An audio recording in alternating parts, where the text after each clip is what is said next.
Good morning, dear students. Lecture 3 of Punjab Meritorious Entrance Exam. Welcome you all. And today's quote is: if you want to shine like a sun, first burn like a sun. These are the beautiful words by Dr. APJ Abdul Kalam that if you people अगर ਤੁਸੀਂ सूरज ਦੀ ਤਰ੍ਹਾਂ ਚਮਕਣਾ ਚਾਹੁੰਦੇ ਹੋ ਤਾਂ ਪਹਿਲੇ सूरज ਦੀ ਤਰ੍ਹਾਂ ਜਲਣਾ ਸਿੱਖੋ ठीक है. Now today's lecture 10 questions are there for you people.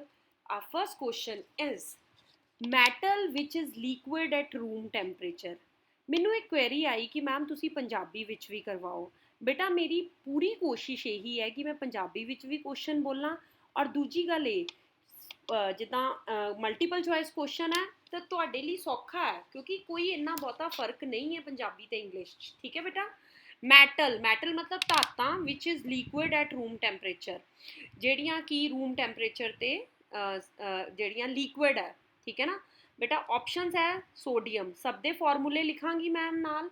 Sodium ਸਾਡੀ ਧਾਤ ਹੈ, calcium Ca, mercury Hg and copper Cu. ਮੈਨੂੰ ਲੱਗਦਾ ਕਿ ਤੁਹਾਨੂੰ ਸਭ ਨੂੰ ਇਹਦਾ ਆਨਸਰ ਆਉਂਦਾ ਹੈ ਕਿ ਮੈਟਲ ਜਿਹੜੀ ਕਿ ਲਿਕੁਇਡ ਐਟ ਰੂਮ ਟੈਂਪਰੇਚਰ ਹੈ ਉਹ ਮਰਕਰੀ ਹੈ. ਇਹਦੇ ਨਾਲ ਇਸ ਇੱਕ ਕੁਐਸਚਨ ਦੇ ਨਾਲ ਇੱਕ ਕੁਐਸਚਨ ਦੂਜਾ ਮੈਂ ਹੋਰ ਕਵਰ ਕਰਨਾ ਚਾਹਾਂਗੀ ਇੱਥੇ ਹੀ.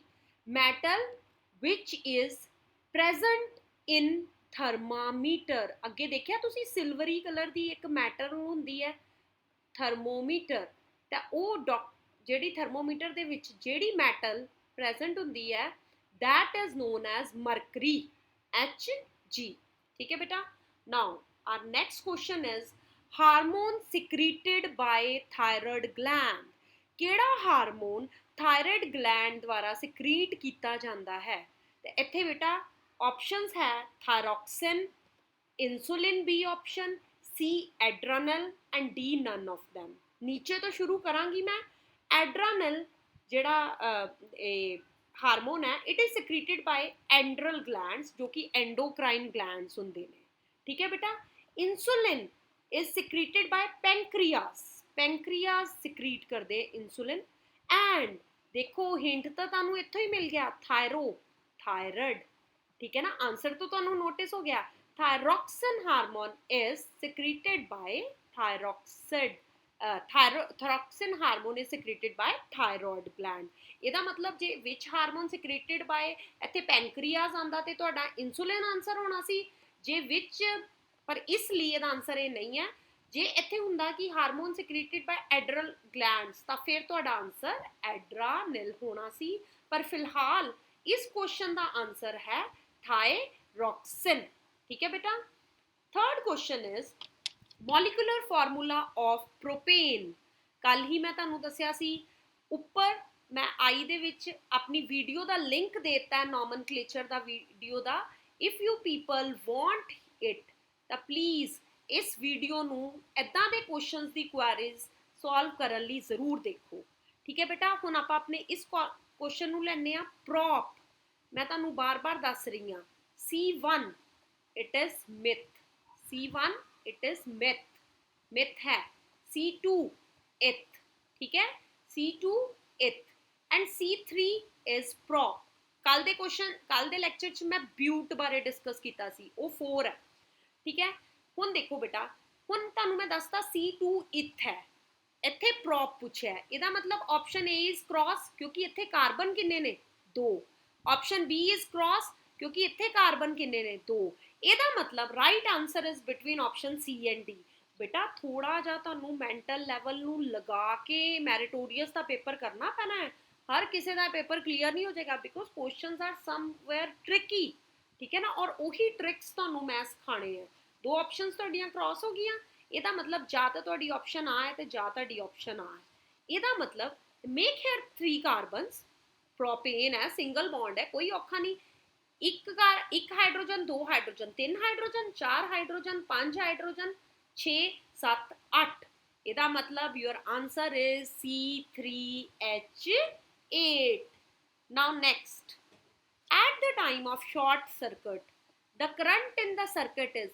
ਜਦੋਂ ਸ਼ਾਰਟ ਸਰਕਟ ਹੁੰਦਾ ਹੈ ਸਰਕਟ ਦੇ ਵਿੱਚ ਕਰੰਟ ਕੀ ਹੁੰਦਾ ਹੈ? Reduce substantially, does not change, increases heavily, vary continuously। ਕੀ ਹੁੰਦਾ ਹੈ ਜਦੋਂ ਸ਼ਾਰਟ ਸਰਕਟ ਹੋ ਜਾਂਦਾ ਹੈ? ਬੇਟਾ ਜਦੋਂ ਸ਼ਾਰਟ ਸਰਕਟ ਹੁੰਦਾ ਹੈ ਕਰੰਟ ਇੱਕਦਮ ਇਨਕਰੀਜ਼ ਕਰ ਜਾਂਦਾ ਹੈ। This is the C option. ਜਦੋਂ ਕਰੰਟ ਇੱਕਦਮ ਇਨਕਰੀਜ਼ ਕਰ ਜਾਂਦਾ ਹੈ ਤਾਂ ਆਪਾਂ ਜਲਦੀ ਜਲਦੀ ਕਹਿੰਦੇ ਨਹੀਂ ਕਿ ਸਾਰੇ ਜਿਹੜੇ ਸਵਿਚਸ ਆ ਉਹਨਾਂ ਨੂੰ ਬੰਦ ਕਰ ਦਿਓ, ਔਰ ਇਹਦੇ ਨਾਲ ਸਾਡੀਆਂ ਅਪਲਾਈਐਂਸਿਸ ਵੀ ਸੜ ਜਾਂਦੀਆਂ ਹੈ।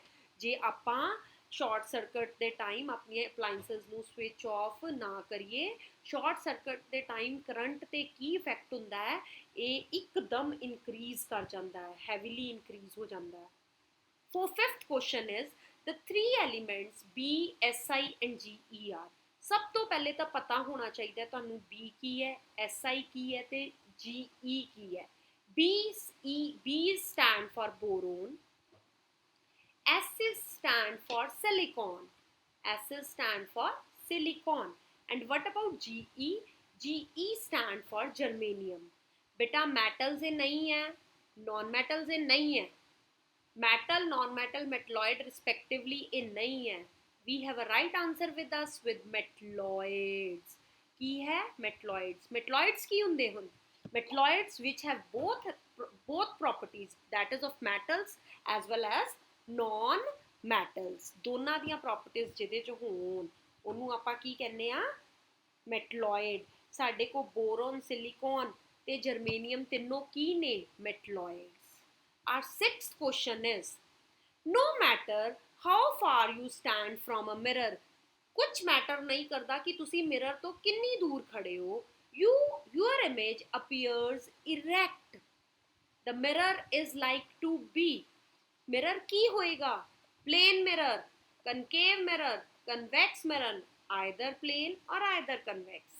बेटा मैं बार बार ਤੁਹਾਨੂੰ ਸਮਝਾ ਚੁੱਕੀ ਹਾਂ, ਪਲੇਨ 'ਚ ਇਮੇਜ ਬਣਦੀ ਹੈ ਵਰਚੁਅਲ ਤੇ ਇਰੈਕਟ। ਆਪਣੇ ਆਪ ਨੂੰ ਸਮਤਲ ਦਰਪਣ ਦੇ ਅੱਗੇ ਖੜਾ ਕਰਕੇ ਦੇਖੋ। ਕਨਕੇਵ 'ਚ ਆਪਾਂ ਕੇਸਿਸ ਕੀਤੇ ਸੀ, 5 ਕੇਸਿਸ 'ਚ ਇਮੇਜ ਬਣੀ ਸੀ ਰੀਅਲ ਤੇ ਇਨਵਰਟਿਡ, ਇੱਕ ਕੇਸ 'ਚ ਬਣੀ ਸੀ ਸਿਰਫ ਵਰਚੁਅਲ ਤੇ ਇਰੈਕਟ। ਕਨਵੈਕਸ 'ਚ ਹਮੇਸ਼ਾ ਵਰਚੁਅਲ ਤੇ ਇਰੈਕਟ। ਇਹਦਾ ਮਤਲਬ if your image is always erect, ਤੁਸੀਂ ਜਿੰਨੀ ਮਰਜ਼ੀ ਦੂਰ ਖੜੇ ਹੋਵੋ, your option D is right, either plain or convex। और मैं ਤੁਹਾਨੂੰ ਦੱਸਾਂ ਮੋਸਟਲੀ ਬੱਚਿਆਂ ਨੇ ਇਹ ਆਨਸਰ ਟਿਕ ਕਰਨਾ, ਕਿਉਂਕਿ ਉਹਨਾਂ ਨੇ ਕਨਵੈਕਸ ਬਾਰੇ ਇੰਨੀ ਡਿਟੇਲ 'ਚ ਨਹੀਂ ਪੜ੍ਹਿਆ। ਇਹਨਾਂ ਸਾਰਿਆਂ ਲਈ ਤੁਸੀਂ ਵੀਡੀਓਜ਼ ਰੈਫਰ ਕਰ ਸਕਦੇ ਹੋ। 10th ਚੈਪਟਰ ਦੇ ਹਰੇਕ ਟੌਪਿਕ 'ਤੇ ਮੇਰੇ ਚੈਨਲ 'ਤੇ ਵੀਡੀਓ ਹੈ, ਤੁਸੀਂ ਰੈਫਰ ਕਰ ਸਕਦੇ ਹੋ ਬੇਟਾ, ਠੀਕ ਹੈ ਨਾ। ਆਨਸਰ ਇਜ਼ ਆਈਦਰ ਪਲੇਨ ਔਰ ਕਨਵੈਕਸ, ਠੀਕ ਹੈ ਬੇਟਾ। 7th question is very important question and very useful question।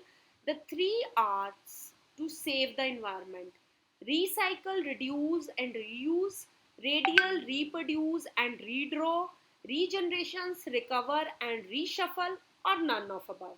और मैनू नहीं लगता कि ये किसी भी 10th ਦੇ ਬੱਚੇ ਨੂੰ क्वेश्चन नहीं आता। It is recycle, reduce and reuse। recycle, reduce and reuse, ठीक है बेटा। What is next? The element X has electronic configuration 2882।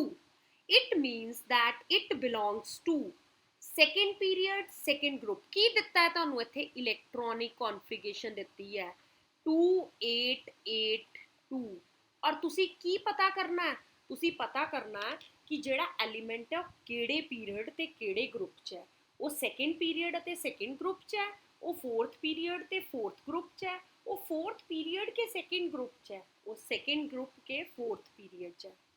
बेटा ये लिए मैं तुहानू जनरल चीज़ दसदा, जे तुहानू इलैक्ट्रॉनिक कॉन्फिगरेशन दी है, सब तो पहले नंबर ऑफ एनर्जी शैल्स गिन लो। गिन ले तुसी किन्ने एनर्जी शैल है? 1 2 3 4 K L M N।